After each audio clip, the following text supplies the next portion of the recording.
on the grind. 27-9, not to 24-7, not enough time. Put in overtime, me I forget mine. Never thief, nobody, me mother say feel low crime. Cause life is hard, have to work hard. The money now make it to just sit down in a yard and I cry time hard. Have to grind hard, jump in our studio, I rhyme hard. Viewers of Unfinished Business, we're back again for a brand new episode. And on this episode, we bring my brother, Mr. Sheldon Ramirez, owner of S-Pro. And he want to elaborate a lot about what the man do, because then what he was said, I can't talk everything for the man.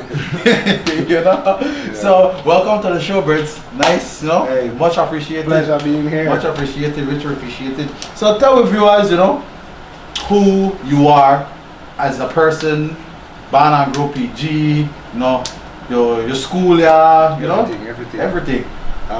Sheldon Ramirez, like Jalil said, PG born, grown. I mean, love for PG all over. St. Peter, Claver, TCC, and then of course you have to run out, do UB and all that, and then come back home. But of course, I was a teacher for 13 years. I taught in the primary school level. I did Conejo, I did Barranco, I did Indian Creek.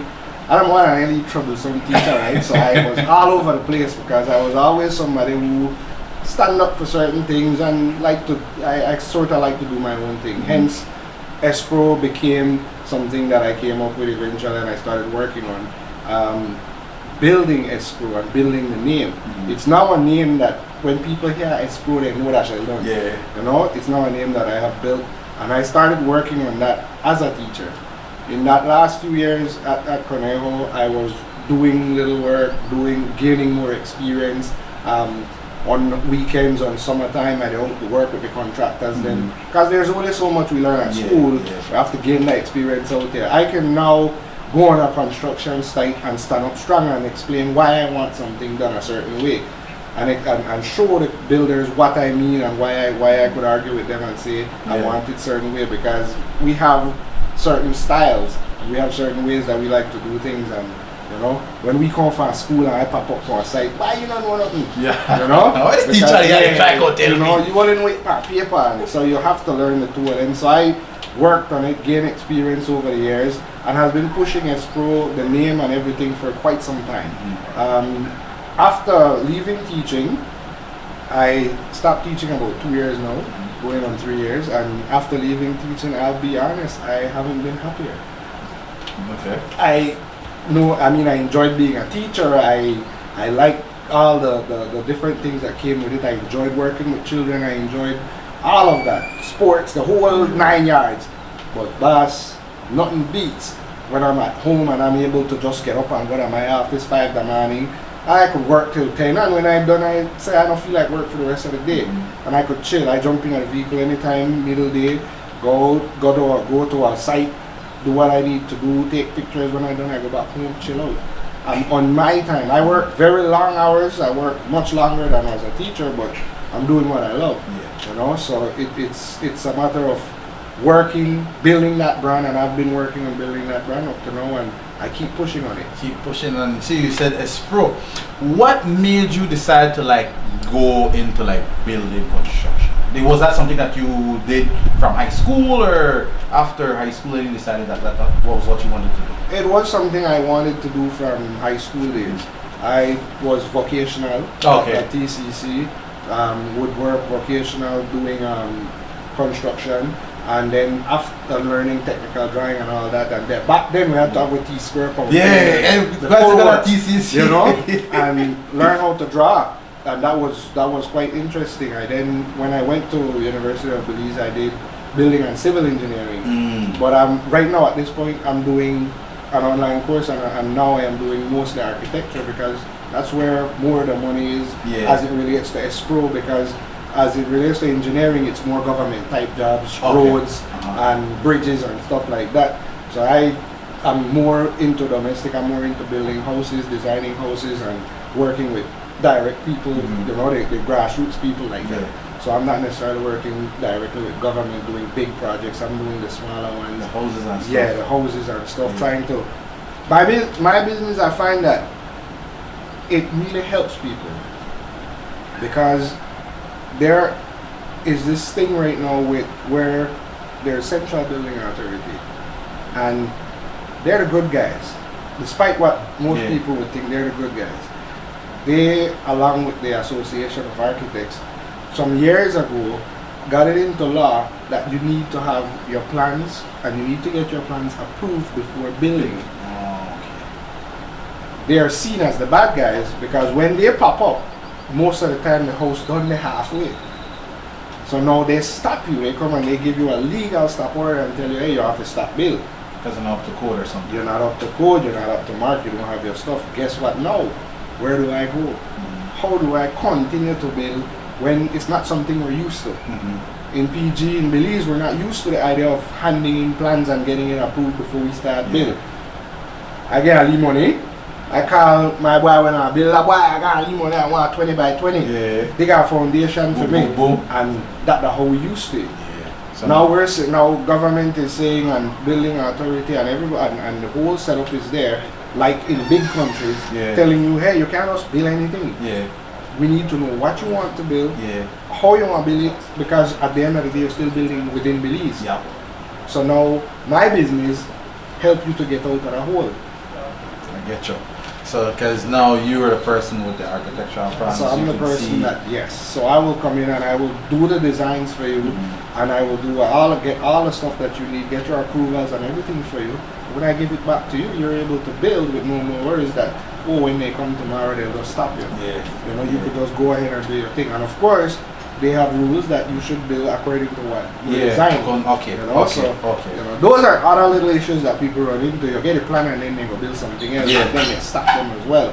So, but my business is a business that comes and jump in to help when that happens.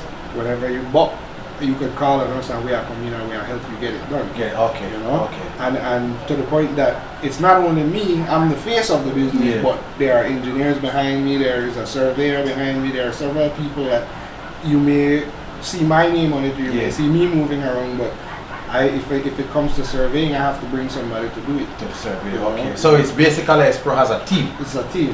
It's not just you, which is good because that way you don't have to do the plans, go out there, do the construction, do the survey, do the this, do the that. You don't have to do all of that because you have... I have a full team. When it comes to building, I have a set of builders, I have a set of guys that I deal with that we're doing and we do buildings and everything.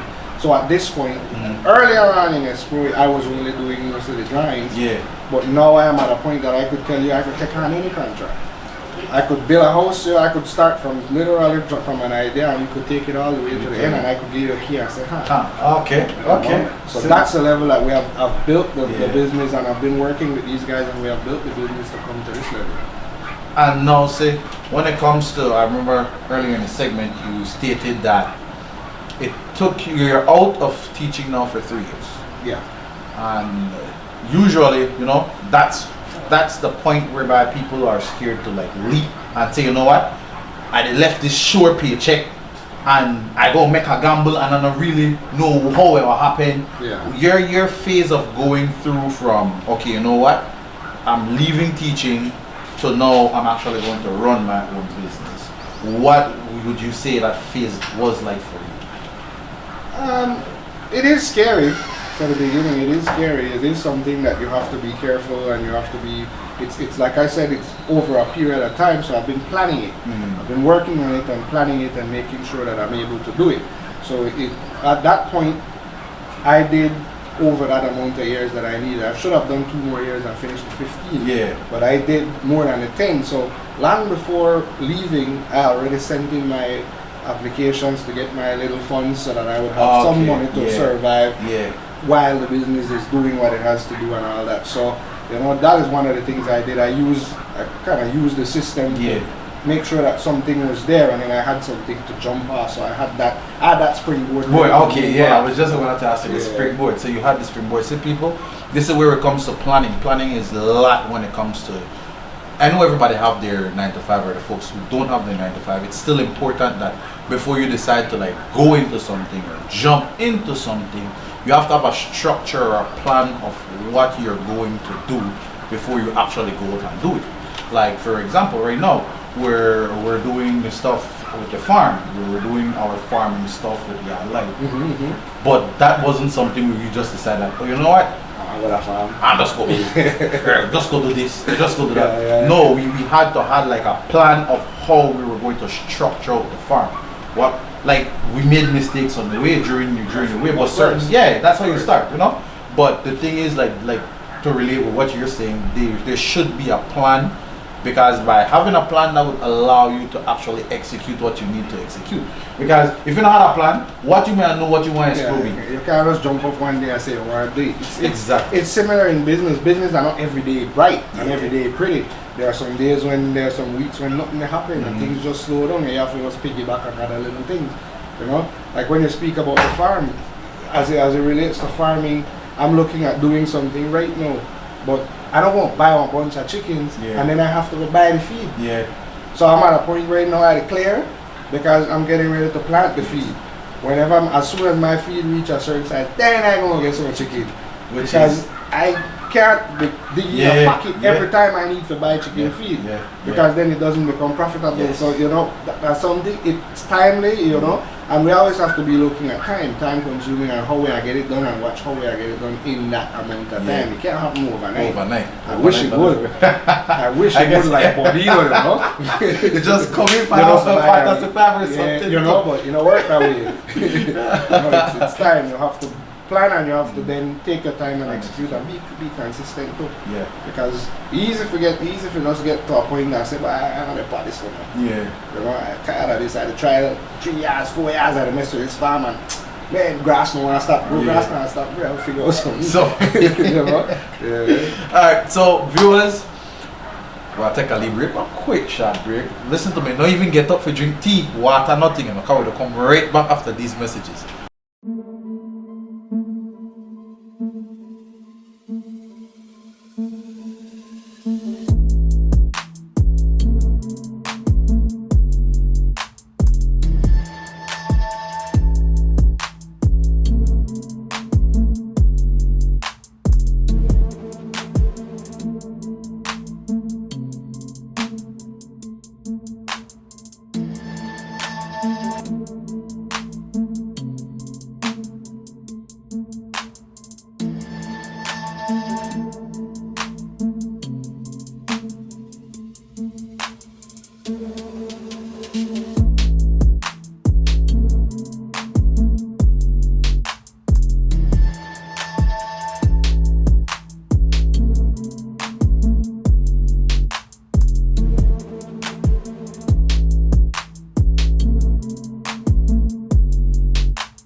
Alright viewers, I know it'll not take long, right? Because if you look for a cup of water right now, you still got tea. So back to the second segment of this show, Unfinished Business, with my brother Sheldon Ramirez.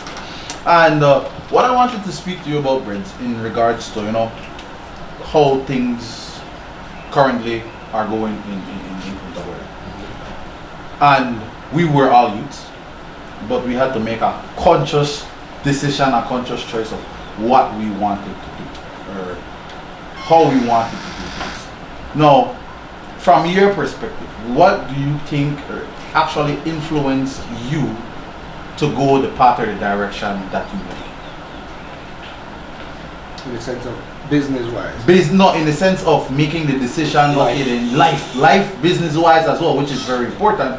But I'm speaking not just now, but growing up as a youth, going along, saying that, hey, you know what? At one point, you decided you wanted to be a teacher. You went that far. Then you realized, you know what? Yes, I enjoy teaching, but no, I want to do my own things. They were in life. There's decisions or people in our life that impact certain decisions that we make. So, who you would say those folks were, or what actually made you make the choice of going the path that you did? Why it's going to go really, really home. It was literally to my home, to brought up to the way I was raised. My dad has always had his main job, but always did his little thing on the side. And but my mother has always been a businesswoman, and I have seen how she handles money and how Christmas could look a certain way because of the way she does things. So one of my biggest influences in business and in life is my mother. You know, she has always been an upright person, never have any issues with the law and stuff like that, and I try my best to stay out of the eyes of the law as well, and I believe that it makes sense to be, you know, a strong and responsible Belizean and a responsible person in this town. So one of my biggest influences would be my mom. Okay, your mother. Because when it comes to my side, I would say both my parents as well. Well, more because my dad was more disciplined. My mother was more that, you know exactly. So I definitely get where you're going. Now, when it comes to like you've seen like growing up sports and all these things and how we used to handle things back then, because remember we were speaking in our workshop a few weeks ago how back then we used to have like the scout, the girl guides, the this, the that, all of these entities were actually catered to youth development. But when we look at things now, I won't say it's eradicated, but it's not there as it used to be. Yeah, it's a touchy situation, a touchy topic, because we aren't that old. Yeah, exactly. And we're living in a time that we have seen technology change in a very short space of time, and the change in technology change the way how children react and children behave now. We weren't as entitled as these children today. These children are growing up on tablets and phones and these things, and we didn't have those things. Our idea of having fun was going outside. Yeah, play marble, fly kite, catch crab. We had to do that. We never have these gadgets as part of our childhood. I mean, I could remember the first phone I got my hand, got me one of them Motorola, the big one there. And a big Nokia and that wasn't mine. That was just something over me say. I think my first phone, I'm one of the Nokia, a good size Nokia, and I'm done. They left high school, you know. And we have seen it change from that big Motorola gone down to the really one. There was the Hapan. Then it changed and it started to go to these touch screen one now, and it got bigger. These children today, they don't even appreciate or respect that history there. So and they like I use the word entitled, they feel like they have to get certain things. You know? So it has changed a lot. It has changed a lot, and I feel like there are a lot that we need to bridge. Because I feel like we're kinda somehow we as parents now feel like, oh, I never have it, so I need to get my and to a certain extent I think we're spoiling our children because we know they make them go through the experience of having to fight for get anything. You know? I remember my first tablet and my first phone. Actually, I'm going to give you a quick story. My first phone, or my second phone actually, my parents tell me, why you ever half the money? Find the rest. Work, do your savings, your money where they get, find the rest. I do that. My first tablet, same thing. I do that. But I remember my Xbox, I want Xbox. Because Xbox come out. The thing. I supposed to get an Xbox. Okay. My papa tell me buy. I go to school, I'm going to UB. Man say buy, I go to school and I listen to the radio. I could buy you a radio if you want one. I say, radio, well I'll do that. But the crazy part is what he did was that I get a job the public works. He sent me the public works and I work. And I saw I not for give me money for buy me one Xbox. But my thing is sometimes as parents we think that hey, you know what? Since you don't have it, the kids should get it. But in other household like my household, my father like, boy. I'll meet you halfway. Or yeah, what? You just know to get that, figure that out. So I totally agree with you on that aspect because when you look on it, as in for youth development, I'm looking at specifically, a lot of these technology and tablets and stuff are having a negative impact in certain ways. Now I think as a community, we need to build or find programs that we could have positive impact with them. Like for example, when you do your architecture work and stuff, Yeah. you could do your drawing both on your blueprint sheet, or you could do everything virtually. Yeah. And I realize now a lot of these kids are very experienced, they're experts when it comes to Savvy when it handling. comes to Exactly, like stuff. example, like I play, I watch his son with a headphone, they organize stuff and do stuff. I don't understand the wedding one day. Yeah. But he did do it. But that show you how a lot of the kids they know how to use these technology and stuff. I just think as a community we just need to figure out a way what programs we could have as a community to allow these kids to use these technology in a positive way. COVID has taught us a lot of things when it comes to technology, when it comes to using these same things. Many of them we had to use, and many of these children had to go into using. Teachers had to learn first, while the students were almost ready. Yeah. But teachers had to learn how to use Google Classrooms and preparing the whole thing and setting it up for their students to come online. My son is doing his Google Classroom every day. They got a time set. The teacher is on live.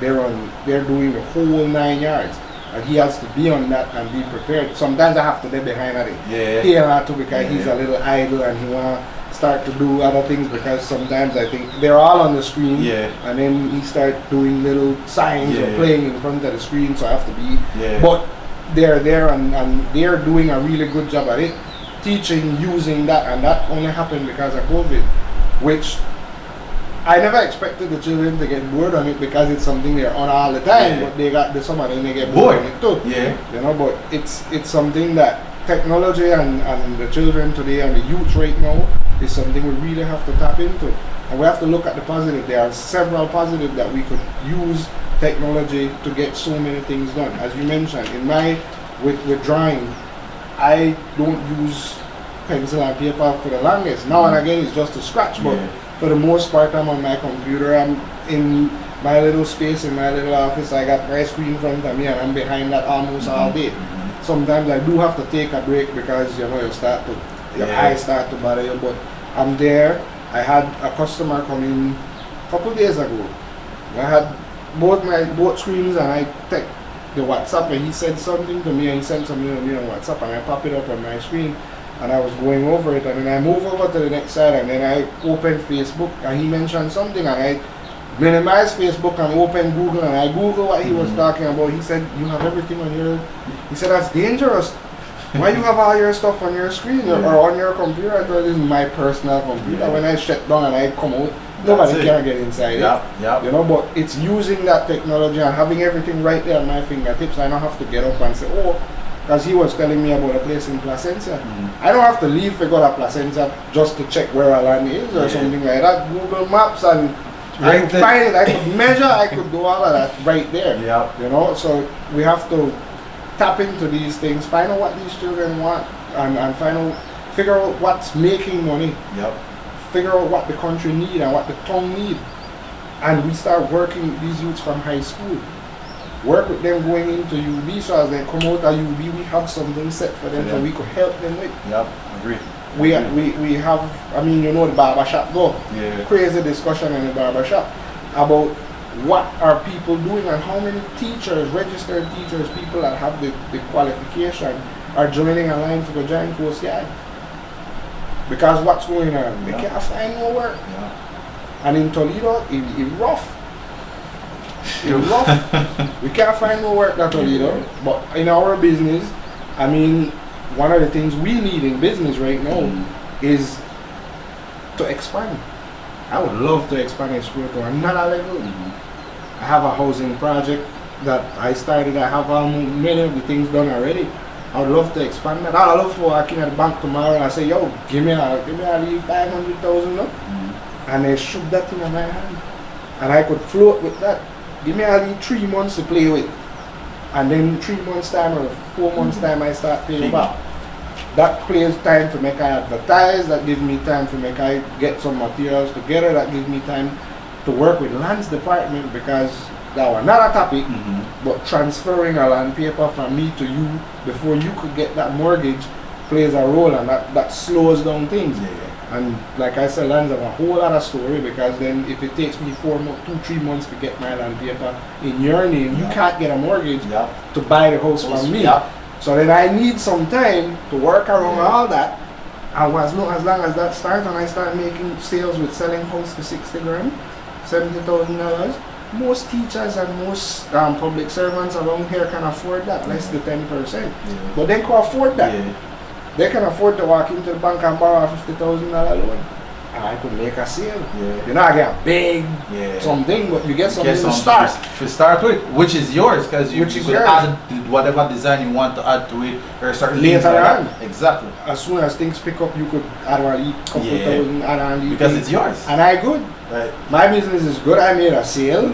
My business is always there. If you need me, if we can help you add on an extra piece, we draft it up and we help you do your other stuff. So hand wash hand, I help you, you help me. But that's not something that is so easy to do, to just walk in and say, you know. And if my business get to that point, and I'm only talking about S-Pro, if we get to that point that we could get some money like that for build some houses, I'm talking about hiring at least 20 people.